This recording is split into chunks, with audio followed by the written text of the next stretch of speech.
Itataya ko na sweldo ko, bonus ko, pati bahay ko. Wala kang mabibili na lintik na less than 50 pesos. Bihira po, Mr. Chair. Pinagbubula tayo ng mga ito. I'm sorry for my language, pero niloloko tayo somewhere else eh. Hindi matanggap ni House Deputy Majority Leader Erwin Tulfo kung bakit nananatiling mataas ang presyo ng imported na bigas sa kabila ng mga ipinatupad na hakbang ng gobyerno. Sa ikalawang pagdinig ng Murang Pagkain Super Committee o Quinta Committee sa Kamara, pinagpaliwanag ni Tulfo ang mga wholesaler, importer at retailer kung nasaan na ang savings mula sa ipinataw na tariff reduction sa rice imports. Ayon kasi kay Marikina City Representative Stella Luz Kimbo, nasa 13 billion pesos ang kinita ng rice importers mula nang ibaba sa 15% ang taripa mula sa dating 35%. Where are all the savings? Yung bumaba ang presyo sa world market according to NEDA, according to PSA. Bumaba yung taripa 15%. Yung savings po nasaan napunta? Dapat po sa tao po yun. Hindi binabaan ng Pangulong Marcos yung taripa para kumita kayo. Binabaan yung taripa para kumita yung tao. Nasaan? Sinabi ng kinatawan ng importers na mula 48 pesos ay ginawa ng 41 pesos ang pagbebenta ng inangkat na bigas sa wholesaler. Sa halagang 35 hanggang 40 pesos naman umano, nabili ng wholesaler ang bigas habang ang retailers ay 38 pesos kada kilo pero pinapatungan ng hanggang 5 piso bilang tubo kapag ibinenta sa palengke.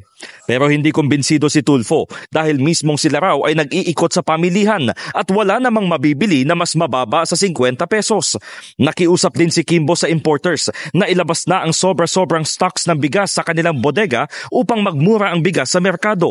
Kailangan na talagang pakawalan ng rice traders ang rice stocks doon sa warehouses nang sa ganon bumaba na ang presyo. So in other words, nasa kamay ng importers at traders na yumaman po.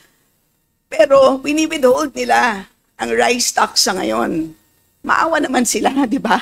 Samantala, binweltahan ni Tulfo ang matataas na opisyal ng pamahalaan na dapat sana'y nagpapaliwanag sa pagdinig ng Quintacom, ngunit hindi sumipot.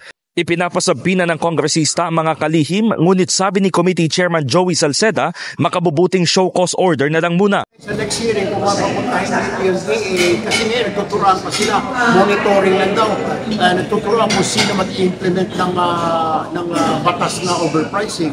Dapat meron, di ba? Dapat DA, DTI.